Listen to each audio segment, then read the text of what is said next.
My name is Julio Cesar Guity-Guevara, and the name of my business is SUDECC. SUDECC stands for Sustainable Development and Climate Change, Wow. which is a consulting firm created to facilitate the implementation of projects in vulnerable communities and promote sustainable development. Wow. I want to know a background because this is a very interesting niche that you're in or an industry. How did you get into sustainability and was this always what you wanted to do? Talk to me about your background and how you got to where you are today. Thank you. Well, I have to tell you that I self-identify as an environmentally conscious American who come from an Afro-Indigenous community from Latin America, Yeah. particularly Honduras. And I have been in the DMV area for almost 20 years, a little bit more than 20 years. Yeah. And I came here through an international organization. And since then, I started getting exposed to the world of the environment and climate change, along with things that have to do with working with local communities. Yes. And obviously, climate change and the environment has a lot to do with that. So back in 2013, we saw a big opportunity to join the climate change movement by putting together an organization that essentially help advance the agenda Yeah. to essentially decarbonize the atmosphere, Yes. but at the same time, an agenda that is a lot more than that. There is a significant component that have to do with climate change adaptation, climate change mitigation. In the area of adaptation, here we are talking about building climate resilience at that community level. This type of activities have become even more important now. As you may be aware, we are still dealing with the recovery of Hurricane Elena Yes. and Milton, Yes. in particularly in the south, but many Latin American countries also have been negatively impacted. And so SUDECC essentially does these things. We promote sustainable development and facilitate the implementation of projects in vulnerable communities. A significant part of the segment of the population that we work with is located in coastal cities. We coordinate and collaborate significantly with local populations in Central America, South America, and obviously the Caribbean. So through SUDECC, we also have been connecting people. As you may be fully aware, climate change doesn't have borders. No, it does not. So that has forces us to work together as a member of a community called the Garifuna. We also feel that we have many things in common, particularly in Mexico. Tell If you see the population of Mexico located around Chiapas, you will also find many commonalities with those that live in Guatemala and the area of Copan in Honduras. Okay. And if you go to the Atlantic coast of Honduras, you will see not only in Honduras, in Central America, you will also see the Garifuna community, which is in Belize, Guatemala, Nicaragua, Honduras, and obviously here in the United States. But these communities also have a lot in common with the Raizales, for instance, in San Andres, which is part of Colombia. What's And Raizales? Raizales is one of these Creole Afro-Indigenous communities located particularly in Colombia and the islands. And they have a distinct, they are considered a distinct segment of the population in Colombia. They are also considered black. And then the same thing in Nicaragua. So particularly in what we call the RAN, the Atlantic north coast of Nicaragua. And so when it comes to adapting and mitigating climate change, putting these communities together, and at the same time connect the diaspora of these communities in the U.S. is key, since often the diaspora is the first line of response when it comes to recovery, reconstruction, and rebuilding from natural disasters. Yeah, absolutely. So these communities that have been impacted from natural disasters, how are you guys helping them implement, I guess, the green initiative? I'm curious about that. I want to learn more about that. Yeah, our agenda has been driven by essentially 3 areas. One of them is access to climate finance or climate finance.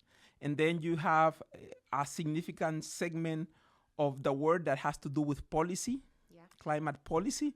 And then another one, which is extremely important for us, is the one that is linked to capacity building on the ground, particularly when it comes to local communities. If we talk about climate finance, for instance, reforms to the existing climate finance infrastructure has been at the top of the agenda of many of the governments and even representative of the philanthropic community, not only in the United States, but in many parts of the world.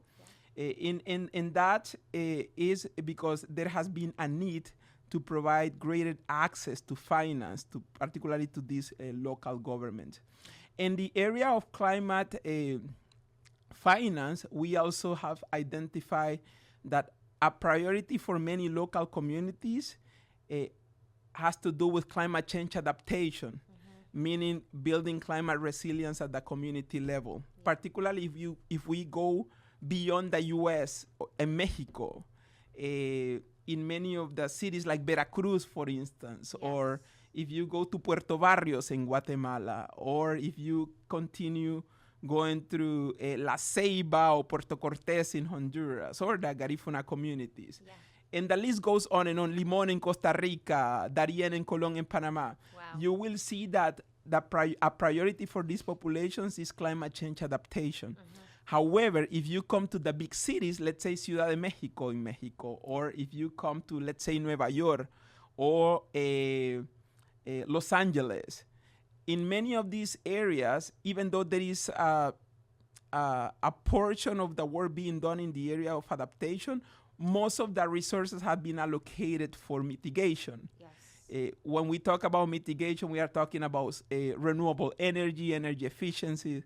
In the area of renewable energy, you know how popular solar panels have become. Yes, they have become so popular. Energy light bulbs, the process of replacing energy light bulbs and all these certification processes. In the transportation sector, right? You will come across a significant initiative to increase the infrastructure for electrical vehicles, charging stations. So many things now. Yeah, this is the type of conversation that you will mostly find in big cities. However, in coastal populations, the sea level rise combined with the frequency of natural disaster is at the top, and that's why climate change adaptation is number one. In the area of climate policy, in the U.S., we have an interesting policy that was put in place by the Biden-Harris administration. Here we are talking about the Justice 40 initiative, which essentially says that 40% of the revenues that we get from the investment that we made in the energy sector will go or will be allocated to historically undercounted and underrepresented populations. So we would like to see most of these type of policies, not only at the federal level, but the state level and the city level, not only in the United States, but throughout the entire region. To support those communities that have been disenfranchised, but at the same time to level the playing field when it comes to allocating resources for climate change adaptation and mitigation. In the area of climate policy, we also have been identifying that many of these communities want or have been advocating for more research tailored to the needs of the specific communities. Yeah. Imagine for many of these coastal communities, even though they embrace the transition to clean energy, is not their top priority. Probably relocating a significant part of the population that is being negatively impacted by natural disaster or the sea level rise is a top priority, rather than the transition to clean energy. Yes. It has to do with their livelihood. So these are some of the things that we have been identifying in the area of climate change policy. Yeah. In the area of capacity building, which I believe is probably the most important one, obviously communities on the ground want more trainings and research, but at the same time, they feel the need to reduce the structural and historical barriers that have prevented them from accessing resources. Yes. When you ask many of the communities that we represent about how they want to be trained, they identify this as a specific factor.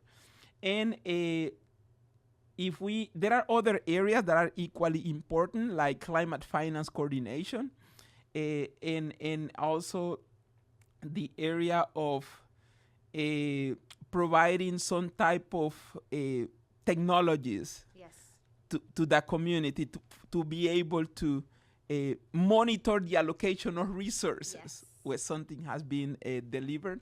All of these areas are important. So a significant part of the work that we do through SUDECC, when we talk about promoting sustainable development and facilitating the implementation of projects in vulnerable communities. Such a big word. And essentially, that's what we are talking about. We connect communities. We support this identification, design, and implementation of climate change strategy. Because interestingly, most of the climate financing that is being allocated has some prerequisite in order for you to access them. Oh. And often it has to do with having plans in place, strategies, and specific projects tailored by industry. I think that we are making progress, but we are falling behind in what way? in terms of catching up with, number one, reducing the greenhouse, accelerating the transition to clean energy. Our carbon footprint. Our carbon footprint. I think that a lot more can be done. And there are always economic considerations too, right? It's not an easy task. It's a challenge for any country, a state, city, or leader. But we all have to work together. But I'm optimistic about our ability to adapt and make the transformational changes that are required. Good.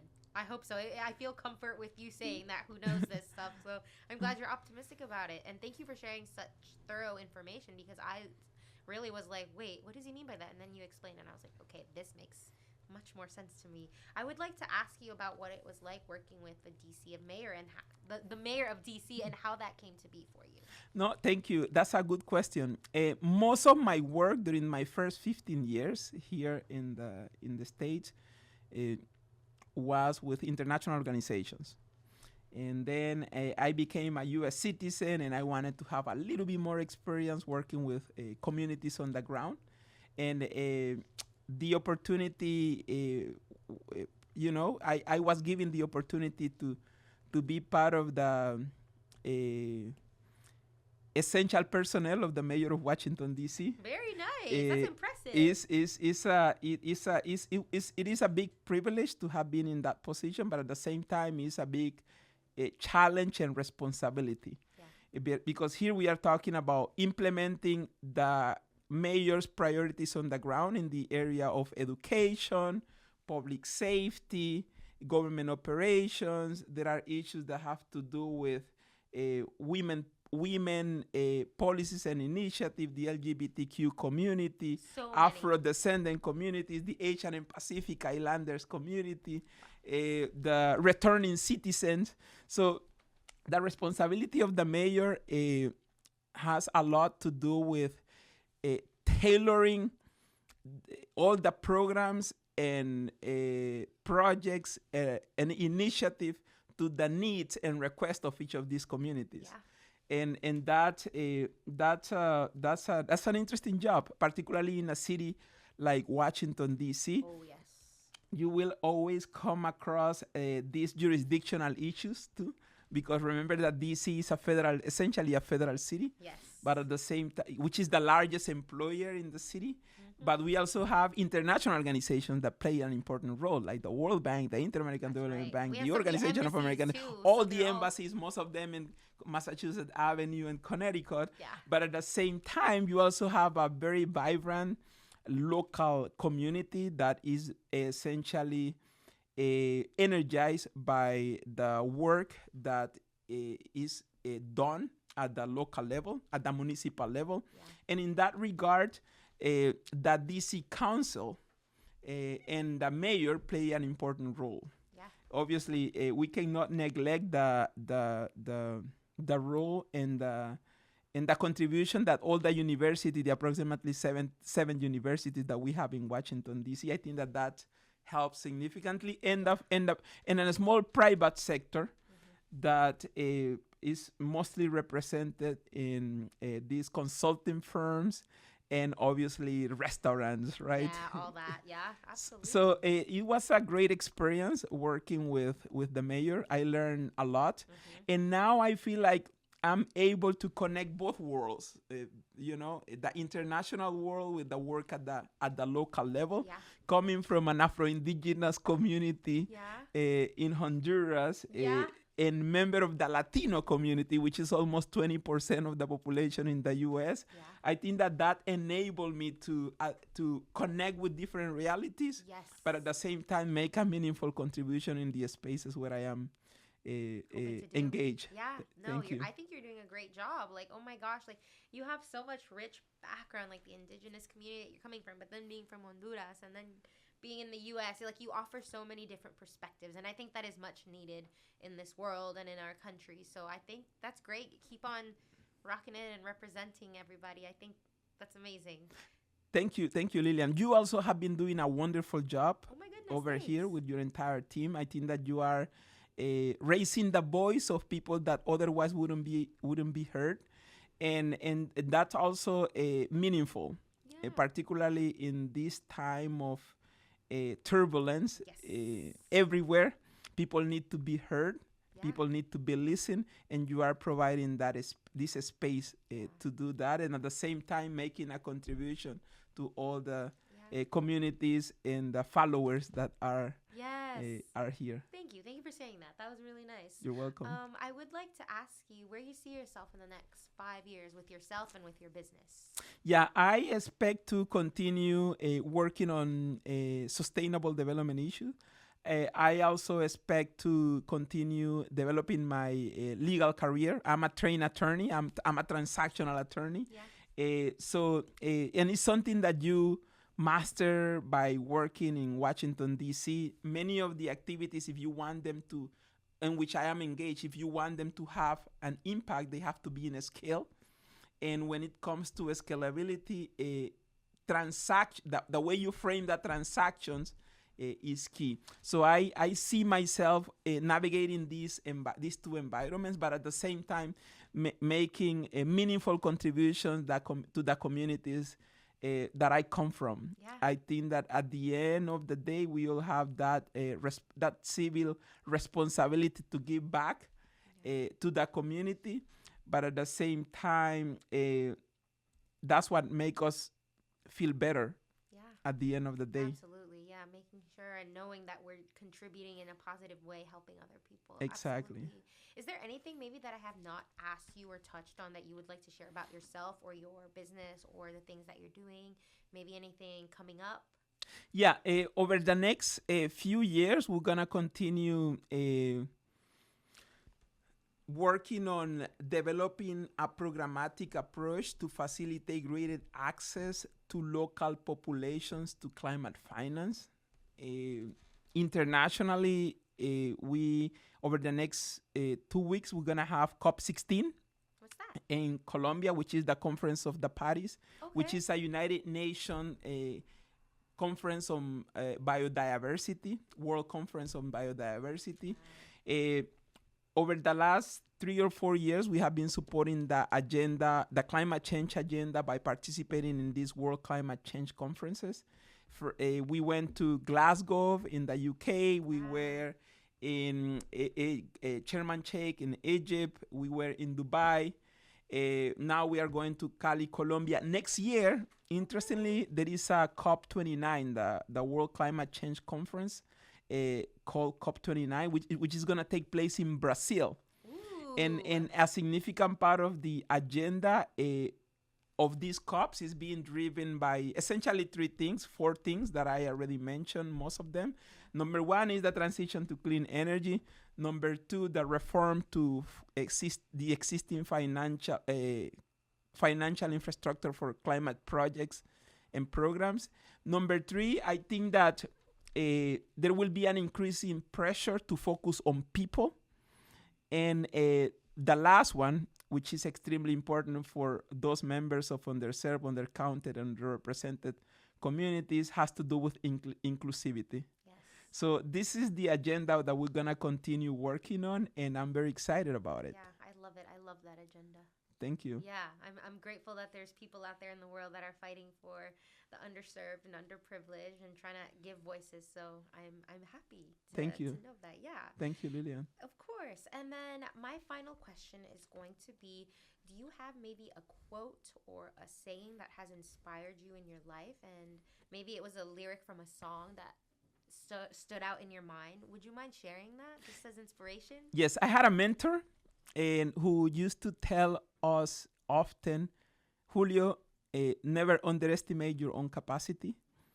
We generally have what we need to take our personal or professional level to our personal or professional capacity to the next level, or even at the community level. And often we neglect that by going and looking somewhere else for alternatives that we have right in-house often. I think that that's one of the most inspirational things that have driven the work that I do or that we do at the organizational and community level. I love it. Thank you. No, yeah. Thank you so much for sharing that. It was a pleasure to have you here and talk about all of this. I really appreciate your time. Thank you, Lillian, and thank you to the entire team.